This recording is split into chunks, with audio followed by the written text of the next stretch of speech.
morning. Yes, that's breakfast. That's turmeric in my oatmeal, cup of coffee. And I'm sitting here looking at my garden. I'm going to take you on a little garden tour because I'm appreciating it. But what I'm really appreciating most this morning is that I went on my longest run today. Wasn't sure I would do that. I'm working up to a half a marathon. And when I decided to do that, I'm 71, and I just decided, even though I talked about doing it after my last 10K, I then sort of chickened out. Hello, roses. Hello, cordyline. Look at that color. That's why we don't just look for flowers in a garden. We look for shape. We look for color of the leaf. Next to this lime green, look at that. That's asparagus fern. Next to this, coprosma with its coppery leaves. Anyway, so at first I said after my last 10K, which was in the spring, I said, I'm going to do a half a marathon. And then I got scared. And I said, I'm not going to do a half a marathon. That takes too long to work up to. You can see that my heuchera is not in bloom as much as it is, just holding on to its old leaves. And there's my alstroemeria, the pink ones that are really hanging on, looking good with my Trader Joe cheapo roses, and my salvias, and another color of alstroemeria, more salvia, more vertical accent. Last time I did a garden tour, there were gorgeous purple flowers from this iris, but they're faded now. But I have some pretty roses coming up. I love my succulents. This plant is called Hydrangea quercifolia, querca meaning oak leaf.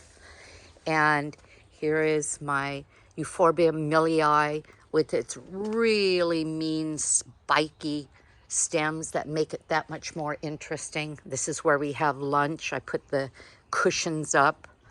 It's nice and shady in there, and we're getting really hot here, but I put the cushions up so they don't get messed up by the leaf fall of the rose that's on that arbor. Milianthus, you saw this with its big spires last time, and the orioles loved that. Here's another sort of hiding place in there where we can have meals. We don't spend that much time there, but I wanted to show you the new alstromerias. Do you see how tall these guys are? These come out after the shorter, more peachy color ones. And what my husband keeps talking about, because he comes out to the garage and does the sauna and then works out and plays drums for a while before he goes to his law and CPA practice.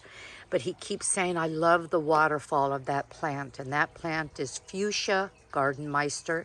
I pointed it out on the last garden tour. And this one is a Butylon.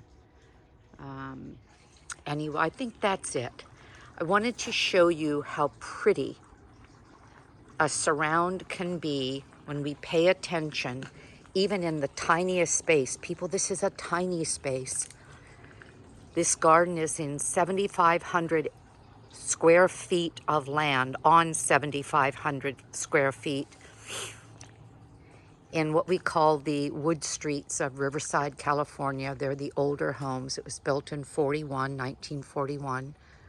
Look at that. Isn't that pretty? That's Brugmansia. I've told you in the past, Brugmansia is called angel's trumpet, but it can be mean in that it's a plant that has poisonous leaves, so you don't mess around with the leaves. I mean, I touch them, but I'm not going to chew on them or let a kid chew on them or have animals that chew on them, but my animals don't. Well, I think that's that. There's the walk. There's the meditation. This, which it can be, a garden walk. And it brings me back to why I was sitting out here, because I just finished a 7.3 mile run, my longest yet, building up to this intention, as frightening as it was when I began telling people I was going to do it, to run a half of a marathon, which is 13 miles. And you know what? I'll almost be 73 when I do that run. And you know what? I'll be really proud of myself for having done that. So I'll say to you what I said the last time I talked about this, or I've said it many times. See, here's another Euphorbia millii, but a little guy. See, little thorns, little flowers. Oh my gosh, I love gardens. What I'll say is, think of something that you can do that scares you. Take it on little by little by little. My first run was a half a block and I thought I'd die. And then decide, you know what? I'm just going to get stronger and stronger at it. And I promise you will. Have a great day, because I know I'm going to. Bye.